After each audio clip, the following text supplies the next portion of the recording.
Pakistan has just bombed Kabul, and South Asia may be closer to systemic war than most realize. This was not a border skirmish. It was a cross-border airstrike against the capital of a neighboring state. When nuclear-armed Pakistan escalates across sovereign lines, the regional security architecture begins to fracture. The strike marks a dangerous shift in Islamabad's doctrine from defensive containment to preemptive force. Pakistani officials signaled their patience had reached its limit, framing the move as necessary self-defense. At the center of the crisis is Tehrik-i-Taliban Pakistan, or TTP, which Islamabad views as an existential threat. In recent years, attacks on Pakistani security forces have intensified, reinforcing that perception. Pakistan accuses Kabul of allowing TTP fighters to operate from Afghan territory. The Taliban government denies those allegations, rejecting responsibility for cross-border militancy. This creates a core contradiction. One state claims self-defense, the other claims violated sovereignty. The dispute is no longer rhetorical. Air power has replaced diplomatic protest.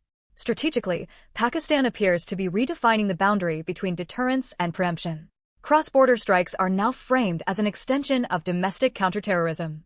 But in international law, the line between self-defense and aggression remains narrow and contested. And once that line blurs, escalation becomes structurally easier than restraint. But this crisis does not exist in isolation. It sits inside South Asia's most fragile strategic triangle. Since 1947, rivalry between Pakistan and India has shaped the region's security logic. Afghanistan has often functioned as strategic depth or strategic vulnerability within that rivalry. Islamabad now hints that external actors may be exploiting Afghan territory to pressure Pakistan. By invoking India indirectly, Pakistan reframes a bilateral dispute into a regional security contest. That framing elevates the stakes from counterterrorism to geopolitical competition. It also strengthens domestic legitimacy, where security narratives carry political weight. Linking Kabul to broader strategic threats consolidates public support behind hardline policy. Yet regionalizing the conflict makes escalation harder to contain. When a border clash becomes part of a larger strategic rivalry, miscalculation risk multiplies.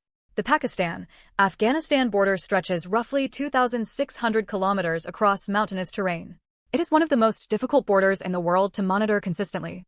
A fragile ceasefire, reportedly brokered through mediation efforts, is now under severe strain. Trust between the two governments has eroded to near zero.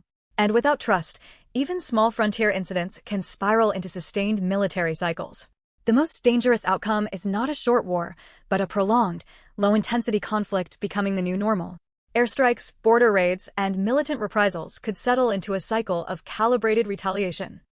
Over time, that normalization erodes thresholds that once restrained escalation. Afghanistan would bear disproportionate costs. Its economy remains fragile, heavily aid-dependent, and structurally weakened after decades of war. Renewed instability would further undermine governance capacity in peripheral regions. In those vacuums, non-state armed groups can reorganize, recruit, and expand influence.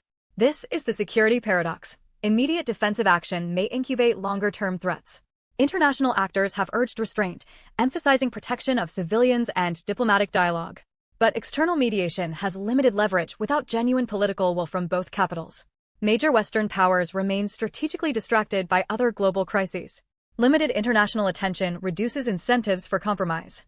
Meanwhile, Pakistan's nuclear status introduces a structural layer of systemic risk. Even if Afghanistan lacks comparable military capacity, its geography sits at a crossroads of overlapping regional interests. The decisive question is no longer who is right, but whether both states can step back before deterrence slips into irreversible confrontation.